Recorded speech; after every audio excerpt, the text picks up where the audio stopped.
Tadyakan natin kung aandar mga kamikaniko. I try kung aandar. Laylay mo bukas ko. One kick! Malamig yan oh! Oh. Malamig na malamig yan. One kick siya.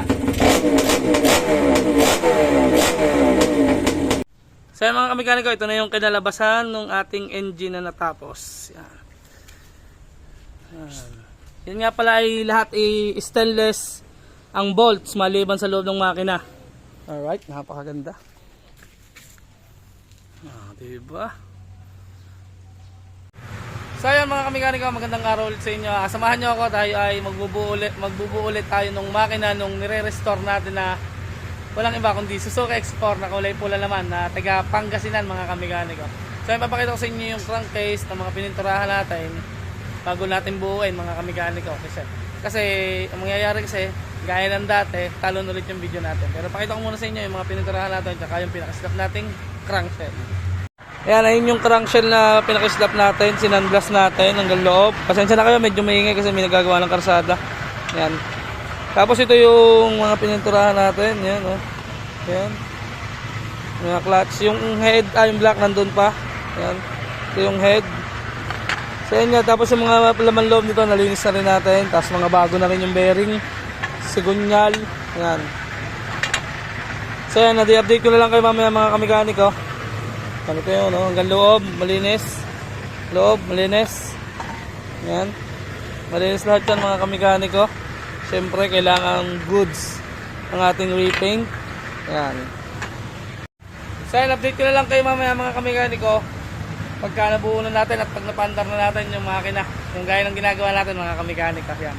Yan nga yung crankshell mga kamikaniko nung expo na binubuo natin pula, yung binablog natin. So, update ko kayo mamaya pag mabubuo natin siya. Yan. Parang ganito lang yan mga kamikaniko. So yan mga kamikaniko, update. Ito na nga yung kinalabasan mga kamikaniko ng binubuo natin X4 na makina.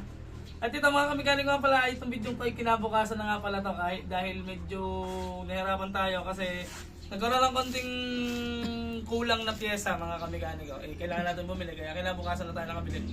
Dahil hapon na rin tayo natapos kahapon. Ito na nga, at ayos na, napandar na natin. Ipandar rin ko ulit para makita nyo. Ito nga pala ay gasolina, yan.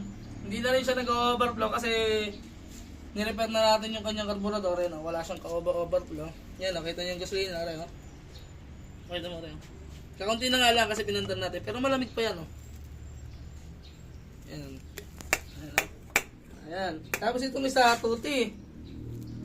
Tuti ito yung isa, malabnaw. Tapos sa mga nilabas nating video mga kamikaniko na sabi ng iba, may mga nag-comment kasi na paano daw umandar kasi wala daw siyang wire sa spark plug tapos wala daw gasoline hose o fuel. Ito mga kamikaniko, ito yung wire. Doon sa mga nag-comment mga kamikaniko. Yan. Doon naman sa nagtanggol sa akin sa comment section, salamat doon mga kamikaniko. Alam mo na yun kung sino ka. Yan. Ito yung wire, yung sa unang video lang natin, hindi nyo makikita kasi medyo maliit talaga. Maliit yung ginamit ko. Kaya ito, pinalaki ko na para makita nyo.